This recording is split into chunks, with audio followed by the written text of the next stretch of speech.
Good morning. Good morning मेरे प्यारे दोस्तों, मेरे शिष्यों। जैसे कि आप सभी मुझे जानते हैं, मैं उपेंद्र कुमार आज नर्वस सिस्टम का ये दूसरा पार्ट मैं लेकर के आया हूं आप सभी के सामने। आज का पार्ट स्टार्ट करने से पहले आप सभी को मैं विश्वकर्मा पूजा की ढेर सारी शुभकामनाएं देता हूं। और हम लोगों ने पिछले वीडियो में हम लोगों ने पढ़ा था नर्वस सिस्टम का पहला पार्ट पढ़ा था। आज हम लोग पढ़ेंगे नर्वस सिस्टम का दूसरा पार्ट। तो चलिए आइए देर न करते हुए हम लोग स्टार्ट करते हैं। आशा करते हैं कि आज नर्वस सिस्टम खत्म हो जाएगा। चलिए, जैसे कि हम लोगों ने पिछले क्लास में पढ़ा था अग्र मस्तिष्क के बारे में,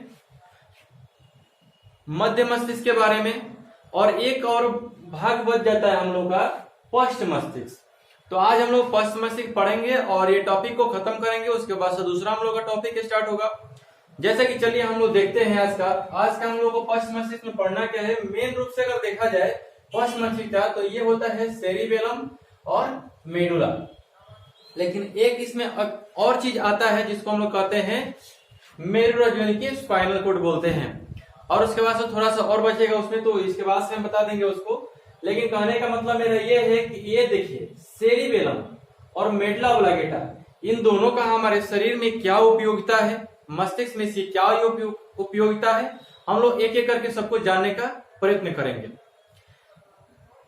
देखिए, हम लोगों ने जो पिछले क्लास में पढ़ा था नर्वस सिस्टम के बारे में, तो नर्वस सिस्टम के बारे में मैंने अग्र मस्तिष्क में सेरिब्रम के बारे में बता दिया था, हाइपोथैलेमस के बारे में बता दिया था, थैलेमस के बारे में बता दिया था। और हम लोग जब मध्य मस्तिष्क आता है, कार्पोरा क्वाड्रिजेमिना आता है, उसके बारे में हम लोगों ने पढ़ लिया। तो चलिए आज हम लोग देखते हैं सेरिबेलम के बारे में। तो सेरिबेलम क्या होता है। देखिए, यहाँ पे चक्कर खाने की आवश्यकता नहीं है, क्योंकि सेरिबेलम और सेरिब्रम दोनों कुछ मिलता हुआ नाम है, ठीक ना। लेकिन दोनों का कार्य बिल्कुल विपरीत है, अलग अलग होता है। हम लोग सेरिब्रम को जो होता है उसको बुद्धि और चतुराई का केंद्रक बोलते हैं, लेकिन इसका वो कार्य नहीं है। अब देखिए इसका कार्य क्या होता है। मस्तिष्क का यह वह भाग है जिसका मुख्य कार्य क्या होता है। मस्तिष्क का ये जो भाग होता है, सेरिबेलम जो भाग होता है, इसका मुख्य कार्य क्या होता है कि हम लोग का जो शरीर है उसके संतुलन को बनाए रखना। जैसे कि अभी हम लोग खड़े हैं, हम लोग का शरीर ऐसे संतुलित है, हम लोग कहीं गिर नहीं गए हैं, ठीक ना। अगर यहीं पे जो हम लोग का ये सेरिबेलम होता है ये कार्य करना बंद कर दे तो हम लोग खड़े नहीं हो सकते हैं, हम लोग का शरीर का बैलेंस नहीं हो सकता है। एक बात हम आप लोगों को समझा देना चाहते हैं। देखिएगा, कुछ लोग होते हैं ड्रिंकिंग कर लेने के बाद उन लोगों का शरीर अनियंत्रित हो जाता है। तो उन लोगों का शरीर अनियंत्रित क्यों हो जाता है, इस प्रक्रिया में मैं आप लोग को एक एग्जांपल देना चाहता हूं। जैसे कि मान लीजिए कि कोई शरीर कटा वटा हो और उस पर मान लीजिए कि नमक पड़ जाए या अगर कुछ भी पड़ जाए, तो क्या होता है, वो स्थान प्रभावित हो जाता है। वैसे ही जो ये क्या होता है, सेरिबेलम होता है, ड्रिंकिंग से क्या होता है, ये प्रभावित हो जाता है और अपना कार्य करना बंद कर देता है। जिसके वजह से क्या होता है, जो ड्रिंकिंग किए हुए रहते हैं उनका शरीर अनबैलेंस हो जाता है। और अनबैलेंस होने के चलते वो लोग क्या होते हैं, गिर भी जाते हैं, उठते भी हैं, गिरते भी हैं, उठते भी हैं। शरीर का बैलेंस नहीं बन पाता है, जिसके चलते ये समस्या होती है। लेकिन यहाँ पर एक और बात देख लीजिए, हमने बोला सेरिबेलम के बारे में, ये क्या करता है, हम लोग का जो शरीर है इसका संतुलन बनाए रखता है। अब देखिए इसके बाद से हम लोग पढ़ेंगे मेडुला ऑब्लांगेटा। तो मेडुला ऑब्लांगेटा का हमारे शरीर में कार्य क्या है, चलिए हम उसको जानते हैं। तो मेडुला ऑब्लांगेटा देखिए, यह मस्तिष्क का सबसे पीछे का भाग है। मैंने पश्च मस्तिष्क में इस भाग का नाम लिखाया था कि ये कहाँ का भाग है, पश्च मस्तिष्क का भाग है। तो देखिए पश्च मस्तिष्क में इसका कार्य क्या होता है, मेडुला ऑब्लांगेटा होता है जो हमारे मस्तिष्क में होता है। इसका कार्य बहुत ही प्रमुख और मुख्य होता है। देखिए आप इसका कार्य क्या होता है, हार्टबीट को नियंत्रित करना। जैसे कि अभी नॉर्मल हार्टबीट चल रहा है, ठीक है, अगर तेजी में चलने लगता है तो ब्लड प्रेशर बढ़ जाता है। तो ब्लड प्रेशर बढ़ने का कई कारण होते हैं, हम बताएंगे आप लोगों को। सबसे पहले ये जान लीजिए, हार्टबीट को नियंत्रित करता है, ब्लड प्रेशर को नियंत्रित करता है, और श्वसन तंत्र को, जो श्वसन हम लोग करते हैं उसको नियंत्रित करता है। तो एक बात हम लोग सबसे पहले जानेंगे, या हार्टबीट होता क्या है। जैसे हम लोग की धड़कनें जो चलती है उसका रफ्तार जो होता है, जैसे 1 मिनट में कितना होता है, और 2 मिनट में कितना होता है। तो 1 मिनट में एक होता है ऐसे नवजात अवस्था में जो शिशु होता है और जो बाल्य अवस्था में चला जाता है और फिर नौजवान अवस्था में चला जाता है, तो सबका हार्ट बीट अलग अलग चलता है। अगर मान लीजिए 1 मिनट में 80 के हिसाब से भी चले तो समझ लीजिए अगर उसमें बढ़ोतरी होती है तो समझिए कि वहीं पे क्या होता है, ब्लड प्रेशर भी बढ़ जाता है। क्योंकि होता क्या है कि हार्ट बीट जब हम लोग का तेजी से चलने लगेगा तो हम लोग का ब्लड का सर्कुलेशन भी बहुत फास्ट हो जाता है। हम लोग का ब्लड जो होता है वो पतला हो जाता है, जिसके वजह से क्या होता है, उसका सर्कुलेशन हमारे शरीर में बहुत तेजी से होने लगता है और उसी क्रिया में होता है ब्लड प्रेशर बढ़ जाता है। और जब हम लोग का ब्लड जो होता है थोड़ा गाढ़ा हो जाता है तो उस समय क्या होता है, हम लोग का ब्लड प्रेशर होता है वो कम हो जाता है। तो ब्लड प्रेशर ज्यादा हो तब भी दिक्कत है और कम हो तब भी दिक्कत है। हम लोग का जब ब्लड प्रेशर कम हो जाता है तो सिर में दर्द होने लगता है और ज्यादा होता है तब भी सिर में दर्द है, चक्कर आने लगता है, अनेक प्रकार की समस्याएं होने लगती है, धड़कनें तेज हो जाती है जब ब्लड प्रेशर ज्यादा हो जाता है। अब उसके बाद से जो ब्लड प्रेशर कम हो जाता है तो इंसान जो होता है सुस्त अपने आप को महसूस करता है और उसके मस्तिष्क में इतना तेज दर्द हो जाता है, इतना तेज दर्द होता है कि ब्रेन हेमरेज करने की चांसेस बढ़ जाती है। अब ये श्वसन का नियंत्रण भी करता है, जैसे हमने बताया ऊपर ही बताया श्वसन का नियंत्रण कैसे करेगा। ऐसे नॉर्मल श्वसन कर रहे हैं, दौड़ने के बाद हम लोग का श्वसन क्या होता है, थोड़ा सा रफ्तार उसका बढ़ जाता है, तो वहीं पे क्या करता है, उसका नियंत्रण करता है। अगर नियंत्रण नहीं करेगा तो समस्याएं और भी बढ़ जाती है।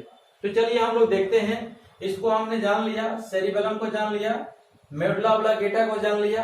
अब स्पाइनल कोड जो होता है, स्पाइनल कोड का हमारे मस्तिष्क में, हमारे शरीर में क्या उपयोगिता है, क्या उसका कार्य है, हम लोग जानेंगे। जैसे देखिए, यह मस्तिष्क का वह भाग है जो बैकबोन तक फैला हुआ रहता है। इसका मुख्य कार्य होता है रिफ्लेक्स एक्शन यानी कि प्रतिवर्ती क्रिया को नियंत्रित करना। तो बैकबोन जो पीछे रीढ़ की हड्डी होती है, यहां तक क्या होता है, ये मेडुला ऑब्लांगेटा फैला। मेडुला ऑब्लांगेटा क्या होता है, जो स्पाइनल कोड होता है, स्पाइनल कोड के जस्ट सबसे ऊपरी भाग जो होता है, जैसे मान लीजिए ये हमारा स्पाइनल कोड हो गया, तो ये जो ऊपर वाला भाग होता है, ऊपर वाला, इसे ही हम लोग क्या बोलते हैं, मेडुला ऑब्लांगेटा बोलते हैं। और नीचे वाला भाग जो होता है हम लोग का मेरुरज्जु यानी कि स्पाइनल कोड हो जाता है। तो स्पाइनल कोड के बारे में हम लोग जानेंगे, जैसे प्रतिवर्ती क्रिया को कैसे नियंत्रित करना है। जैसे मान लीजिए कि हम ऐसे खड़े हैं, अचानक उधर से कोई आया और हम उसको नहीं देखे और क्या किया, वो चिल्लाया और हमको डराने का प्रयत्न, तो हम क्या होते, डर जाते हैं। कोई ऐसे करेगा तो हम लोग की आंखें एकाएक बंद हो जाती है, तो ये भी रिफ्लेक्स एक्शन है। अब देखिए, आंख में कीड़ा पड़ता है तो ऑटोमेटिक ही बंद हो जाता है, बंद करने की आवश्यकता नहीं है। आंख में कोई कीड़ा गया तो ये क्या होता है, अपने आप ही बंद हो जाता है। तो ये भी एक रिफ्लेक्स एक्शन का एग्जांपल हम लोग दे सकते हैं। तो चलिए हम लोग देखते हैं इसके आगे। चलिए तो हम लोग देख लेते हैं कुछ इसका ऑब्जेक्टिव क्वेश्चन जो पूछता है, जो तैयार करता है अपने से, उसके बारे में थोड़ा सा हम लोग देख लेते हैं। जैसे इसका कुछ इंपोर्टेंट फैक्ट्स है, इंपोर्टेंट पॉइंट्स है।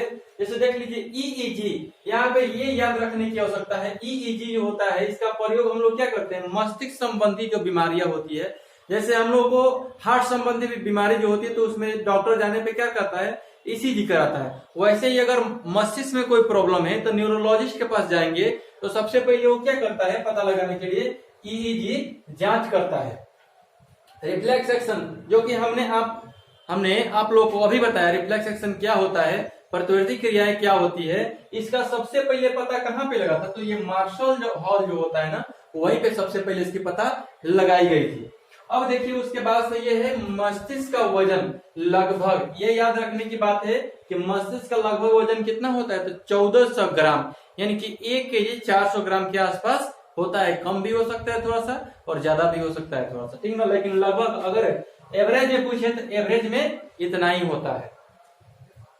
ध्यान रखिए कि जन्म के बाद, इस बात को आप लोग थोड़ा सा ध्यान से सुनिएगा और इसको याद रखने की कोशिश कीजिएगा कि हमने इसमें क्या लिखा हुआ है, कि ध्यान दे कि जन्म के बाद मानव का जो तंत्रिका ऊतक जो होता है यानी कि नर्वस टिश्यू जो होता है उसमें विभाजन नहीं होता है।